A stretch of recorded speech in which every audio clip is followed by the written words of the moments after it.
ডিমের তরকারিটা যা হয়েছিল না, জাস্ট ফাটাফাটি। স্যান্ডউইচটা খেতে বেশ ভালোই। বরকে একটু ভালোবেসে খাওয়াচ্ছি, তাতেও বেঁধে গেল ঝামেলা। দেখো মুখটার অবস্থা কি করেছে। ভাবছো তো যে সকালবেলায় আজকে ওয়েদারটা এরকম, না না, আজকে কিন্তু সকালবেলায় ভিডিওটা আমি স্টার্ট করিনি, এটা এখন দুপুর 2:30 বাজে। তো সকাল থেকে ভিডিও স্টার্ট করার সময় পাইনি, সেই জন্য আজকে একেবারে দুপুর 2:30টার সময় ভিডিওটা স্টার্ট করলাম। যেহেতু এখন খাওয়া দাওয়া করতে হবে, সেই জন্য ভাবলাম যে তোমাদের সাথে তো আজকে সকাল থেকে ভিডিওটা করা হয়নি, সেই জন্য দুপুরবেলা ভাবলাম ভিডিওটা স্টার্ট করি। আর এদিকে দেখছো বৃষ্টি পড়ছে, ওই ত্রিপলের দিকে তাকালে বেশ ভালোই বোঝা যাচ্ছে। তো চলো আর দেরি না করে দুপুরের লাঞ্চে আজকে কী রান্নাবান্না করেছি সেগুলোই তোমাদের সাথে শেয়ার করব। আর সাথে অনেক খিদে লেগে গেছে, খেতেও বসে পড়েছি। আর এদিকে দেখছে ভাত বেড়ে নিয়েছে, আজকে মা বাড়িতে নেই, সেহেতু তোমাদের দাদাভাই আর আমি দুজনেই খাবো। আর এখানে ছিল ভেন্ডি আলু ভাজা। মা গিয়েছে মায়ের বাপের বাড়িতে, একটা দুর্ঘটনা ঘটে গিয়েছে জানো তো, সেই জন্য গিয়েছে মা। আর এদিকে ছিল টক ডাল, তো সাথে এখানে ছিল ডিমের তরকারি। আজকে আমাদের বাড়িতে 2টো ডিমের তরকারি ছিল। এর কারণটা কি তোমরা নিশ্চয়ই ভাবছো কি হতে পারে, তো অবশ্যই বলবো ভিডিওটা লাস্ট পর্যন্ত, তার জন্য দেখতে হবে যে 2টো ডিমের তরকারি কেন আজকে আমাদের বাড়িতে। তো এখানে টক ডালটা বেশ হালকায় ছিল, সেই জন্য তোমাদের দাদাভাইকে আমি আগেই টক ডালটা দিয়ে দিচ্ছিলাম যে একটু টক ডাল আর ভেন্ডি আলু ভাজা দিয়ে ভাতটা খেয়ে নাও। কিন্তু ও না বলছে যে অনেকটাই বেশি হয়ে গেছে, কম করে দাও। তো আমি তো বুঝতে পারিনি, বেশি দিয়ে ফেলেছি একটু। তো এদিকে তোমাদেরকে তো বললাম আজকে আমাদের 2টো ডিমের তরকারি, তো দেখিয়েই দিলাম তোমাদেরকে। তো তারপরে বিকালবেলা লম্বা একটা টানা ঘুম দিয়েছি, দিয়ে সন্ধ্যাবেলা উঠে খিদে লেগে গেছে, তো সেই জন্য একটা ক্রিম বিস্কুট নিয়ে বেরিয়ে যাচ্ছি। বাইরে কিন্তু এখনও সন্ধ্যা হয়নি, তো তোমাদের দাদাভাই বাইরে বসে আছে, আমি ওখানেই নিয়ে যাব বিস্কুটটা, একসাথে বাইরেই খাবো, আর একটু বাইরের দিকে হাঁটা চলা করব। তো বাইরে হাঁটা চলা করতে করতে এদিকে চলে এসেছে আরেক জায়গায়। তো সেখানে এসে আমি পাঁপড় ভাজা স্টার্ট করে দিয়েছি, দেখতেই পাচ্ছ সন্ধ্যার টিফিন এখানে হয়েছে পাঁপড় ভাজা আর চাটা কিন্তু তোমাদের দাদাভাই তুলতে ভুলে গিয়েছে, তো সেই জন্য পাঁপড় ভাজাটা নিয়েই আমি চলে যাচ্ছি এখন খেতে।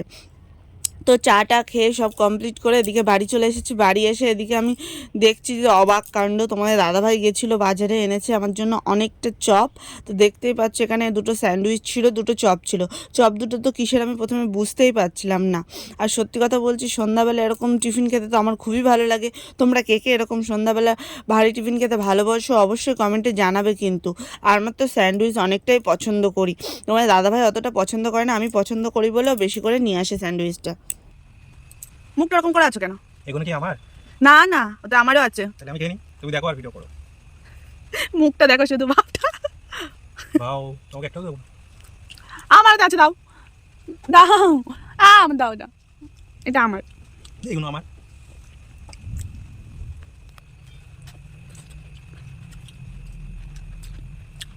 স্যান্ডউইচটা খেতে বেশ ভালোই। আর এটা কি? চপ। এটা ভালো খেতে, এটা মোচার চপ। এগুলো এরকম ফুলে বলেছিল, এটা শুয়ে ঠান্ডা হয়ে গেছে, আমারই দোষে। তাও গরম দাও। তারপরে এদিকে চলে এসেছি রাতে খাওয়া দাওয়া করতে। রাতে সে একই মেনু ছিল, রাত্রে আর কিছু রান্না করিনি, দুপুরবেলা রান্না করেছিলাম যা ছিল সেটা দিয়েই খাওয়া দাওয়াটা করে নিচ্ছি।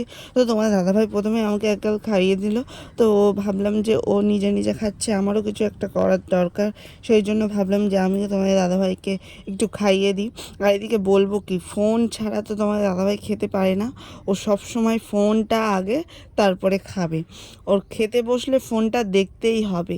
আর আমারও না একটা অভ্যাস হয়ে গেছে জানো তো, খেতে বসতে ফোন দেখা। আর এদিকে তো আমি গামলার ভিতরে করে খেতে শুরু করে দিয়েছি, দেখছো কত বড় গামলার ভিতরে আমি খেয়েছি আজকে। তো এদিকে তোমার দাদাভাইয়ের ডিমটা ছিল, তো আমি খপ করে নিয়ে তুলে নিয়েছি, তুলে আমি গালে পুড়ে দিয়েছি। তো আমি যেহেতু কুসুমটা খাইনি, খাই না, সেহেতু আমি কুসুমটা খাইনি, তোমার দাদাভাইয়ের জন্য কুসুমটা রেখে দিয়েছি, তো ওটাই আমি ওকে খাইয়ে দিচ্ছি। তো ওর মুখটা দেখো, কুসুমটা আমি পুরোটা দিয়ে দিয়েছি বলে আমার উপর কেমন করে মুখটা করে আছে, দেখো ওর মুখটার অবস্থা। আচ্ছা আমি ভেবে পাই না তুমি এরকম খাবে না, তো আমাকে ভালোভাবে বলে, দেখো মুখের অবস্থা এরকম করলে আমার কিন্তু খুব রাগ হয়, তবুও মুখটা এরকমই করবে। তো আজকের ভিডিওটা এই পর্যন্ত, ভালো লাগলে একটা লাইক কমেন্ট অ্যান্ড শেয়ার করে যেও। আর তোমরা যারা আমাদের চ্যানেল এখনও সাবস্ক্রাইব করোনি, জলদি জলদি সাবস্ক্রাইব করে নাও এরকম ইন্টারেস্টিং ভিডিও পেতে। চলো টাটা বাই বাই, দেখা হচ্ছে আবার এরকম ইন্টারেস্টিং ভিডিওতে।